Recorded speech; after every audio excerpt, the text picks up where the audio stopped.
Estúdio TRT. Olá, sejam todos bem-vindos, todas bem-vindas a mais um episódio do Estúdio TRT, o podcast do Tribunal Regional do Trabalho da 4ª Região. Aqui a gente traz sempre um serviço ou um tema interessante do mundo do trabalho ou sobre a justiça do trabalho.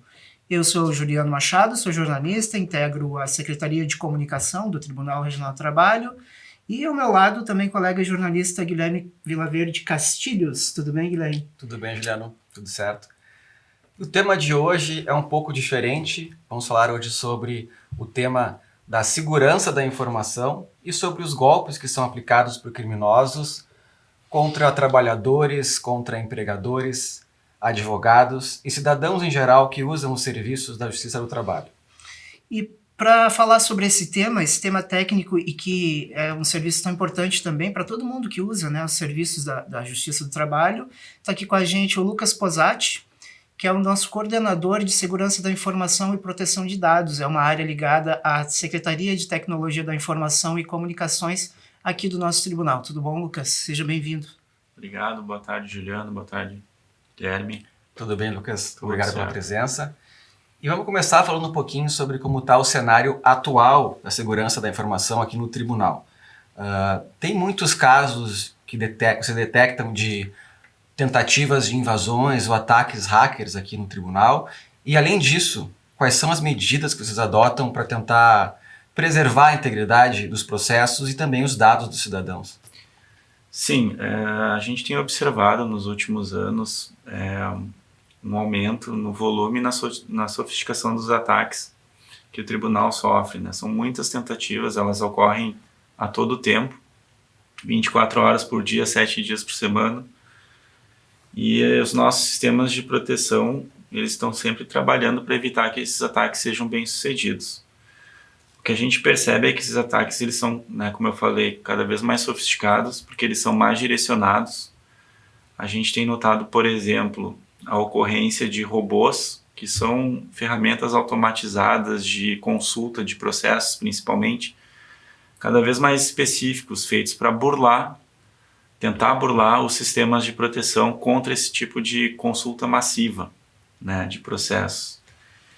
E eu trouxe alguns dados aqui, né, dos nossos sistemas de proteção para contextualizar melhor esses ataques, essas tentativas de ataques que a gente vem sofrendo. Então, no primeiro trimestre de 2025, os nossos sistemas eles detectaram e atuaram contra mais ou menos aproximadamente 30 milhões de eventos maliciosos, né, no primeiro trimestre. Para vocês terem uma ideia, em junho, o nosso PJE ele teve cerca de 526 milhões de requisições, né, feitas tanto por pessoas quanto por robôs, né, e desse total, 7 milhões foram bloqueados, essas requisições foram bloqueadas por se tratarem de requisições não legítimas, né. Na parte de e-mail, o nosso tribunal recebeu em junho 1,66 milhões de e-mails, dos quais 1,6 milhões foram tratados por serem maliciosos, suspeitos, e cerca de 1.000 e-mails, mais ou menos, eles realmente tinham características bem expressivas de serem maliciosos. Então, sim, a gente está constantemente sendo atacado e os nossos sistemas, né, têm atuado de forma satisfatória. Pois os números são impressionantes, né? São milhões de tentativas, pelo menos, de ataques que são, na sua grande maioria, interceptadas, né? Antes que sejam bem-sucedidas, digamos assim. E Lucas, a nossa intenção aqui é levar informação sobre as principais modalidades de golpe para os advogados, para os procuradores, para os juízes, para as partes, né, para todo mundo que está envolvido nos processos da Justiça do Trabalho. Tu poderia falar para a gente sobre as principais formas que esses golpistas utilizam para tentar roubar informação ou para tentar, enfim, fazer alguma fraude financeira? Quais seriam os golpes mais comuns que tu poderia apontar? Sim. Os atacantes, né, os criminosos, eles se utilizam de algumas tecnologias, algumas ameaças tecnológicas para poder efetivar os golpes, né? Então, antes de falar dos golpes, né, trazendo a questão das ameaças tecnológicas, a gente tem as mais comuns, que é o phishing, que é quando o atacante envia por e-mail para tentar ludibriar ou enganar a pessoa para obter credencial, para infectar uma máquina e aí poder roubar dados. A gente tem o ransomware, que é um tipo de malware que criptografa as informações e indisponibiliza sistemas. A gente tem os próprios robôs que varrem a nossa base de processos, que é pública, né? A consulta ela é pública. E esses robôs, então, eles fazem uma consulta massiva para levantar informações de processos que depois vão ser utilizados nos golpes, né, que a gente vai falar daqui a pouco. A gente tem o próprio vazamento de dados, que acontece, a gente tem visto aí OABs sendo vazadas, credenciais, né, sendo vazadas, que depois, posteriormente, são utilizadas para efetivar os golpes.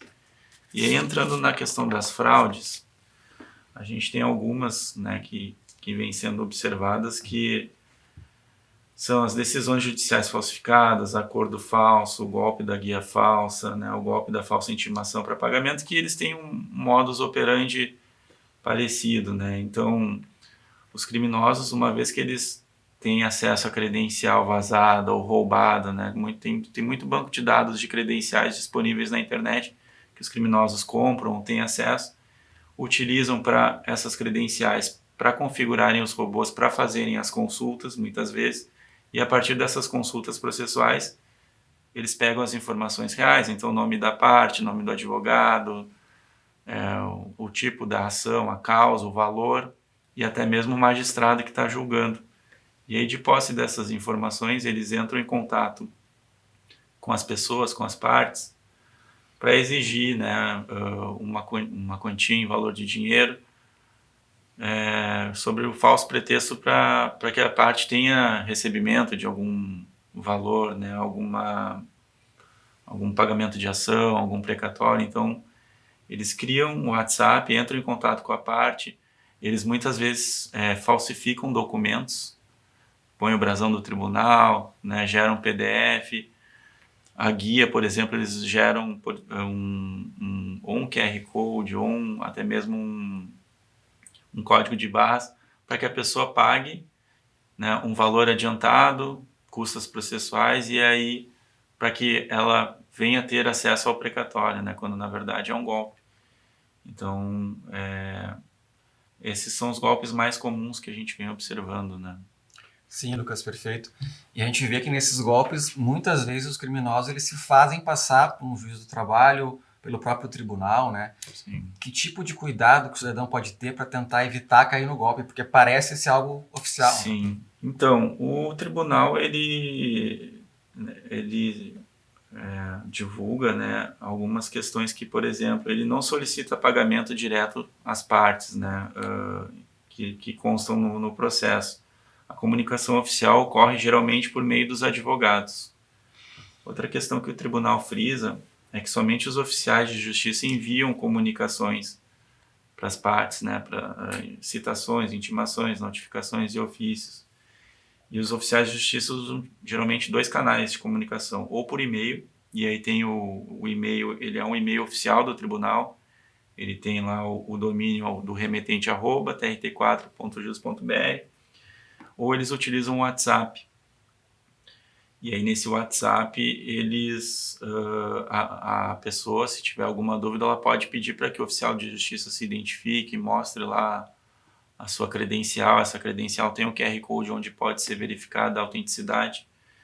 E os arquivos enviados, tanto por e-mail quanto pelo WhatsApp, eles são sempre em PDF, assinado digitalmente, né? Ou seja, essa assinatura ela garante a autenticidade do documento, e essa assinatura ela pode ser conferida por meio do QR Code para atestar a veracidade do documento, então, que foi assinado pelo oficial de justiça.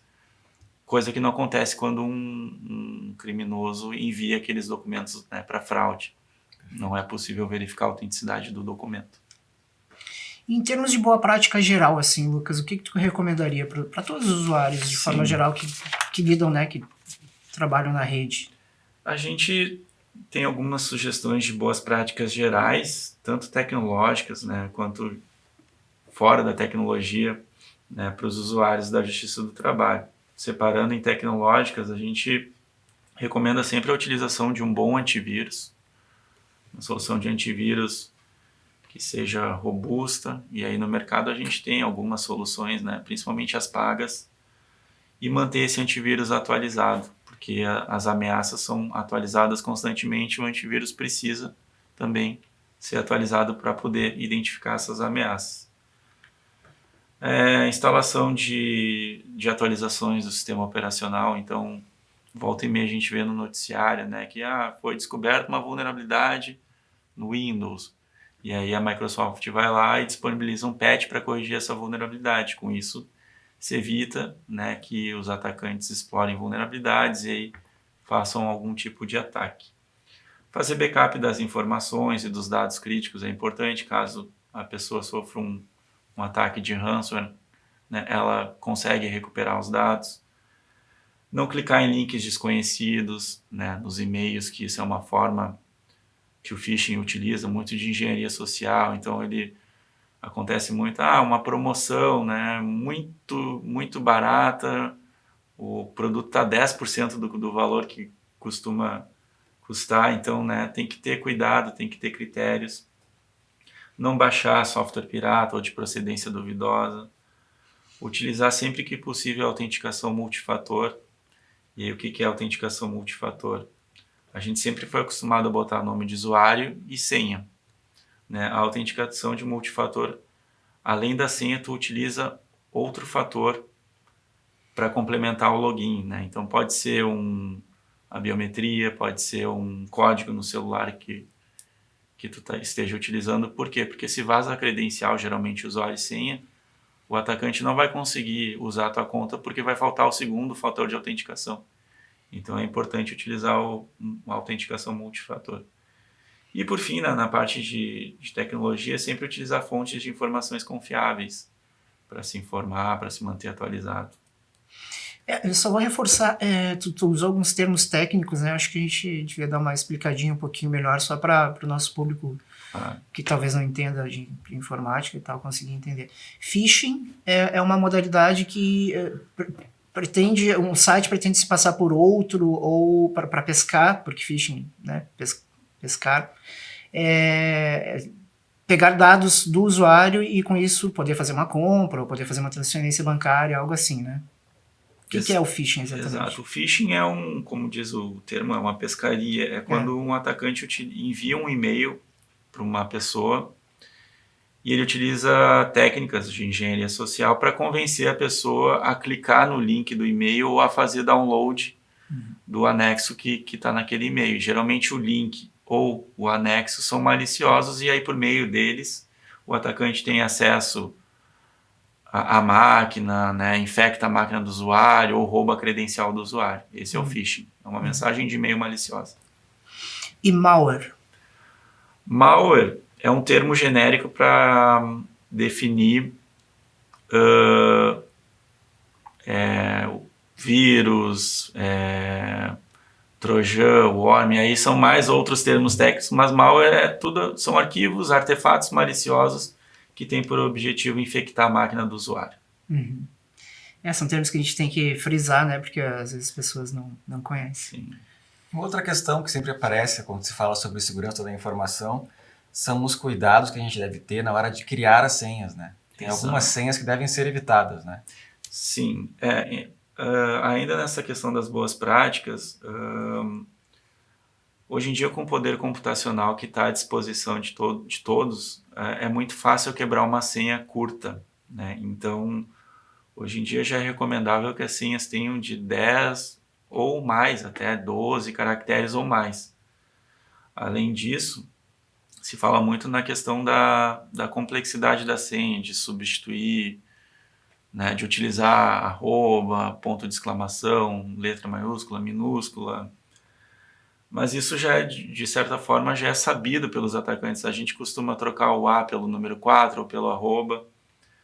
Então, e fica difícil de memorizar muitas vezes, né? Então, a recomendação atual é para que se utilize, por exemplo, uma frase, e essa frase contenha erros de português, por exemplo, que é difícil para que o atacante consiga quebrar, porque daí essas palavras com erros de português não constam em dicionários que são utilizados pelos atacantes para quebrar essas senhas, né, com palavras comuns. Uhum. E aí, complementando ainda a questão das boas práticas, né, que a gente recomenda para as pessoas, né, atentar às configurações de privacidade, compartilhamento de informações nos aplicativos e nas redes sociais. Então, compartilhamento de foto do perfil do WhatsApp, né, é possível configurar para que a foto não seja mostrada para todos os contatos, e sim para aqueles que tu tem na tua agenda. Isso já ajuda a evitar, por exemplo, aquele golpe em que os atacantes entram em contato com outra pessoa, né, se passando por ti, com a tua foto. A questão de ser criterioso ao divulgar e cadastrar informações em sites. Muitas vezes os dados vazam de sites de terceiros, porque eles não tomam os devidos cuidados, e aí está lá teu CPF, teu RG, teu endereço, que também são utilizados aí nos mais diversos golpes. E eu acho que tem uma questão também, né, Lucas, de postura, né, de desconfiar das coisas, né, quando receber um documento da Justiça do Trabalho, talvez consultar o advogado ou ligar para a vara do trabalho, tentar confirmar essa informação, né, para que isso venha de uma fonte segura e oficial, né. Exato, Juliano, muito bem colocado. A fonte, né, sempre que receber esse tipo de contato suspeito, ou mesmo que num primeiro momento a pessoa não suspeite, entrar em contato com o advogado, procurar saber por meio do advogado em que situação está, né, o processo, entrar em contato com a vara, com a unidade judiciária onde tramita o processo também para validar se aquelas informações são verdadeiras ou não. É muito importante. Perfeito, Lucas. Obrigado por suas dicas e explicações sobre um assunto que é tão importante para todo o nosso público. E o Estúdio TRT hoje fica por aqui, né, Juliano? É isso aí, Guilherme. Obrigado, Lucas. O Estúdio TRT está presente nas principais plataformas de vídeo e áudio, YouTube Music, Deezer e Spotify. E esperamos que vocês tenham gostado. A gente espera vocês no próximo episódio. Até a próxima.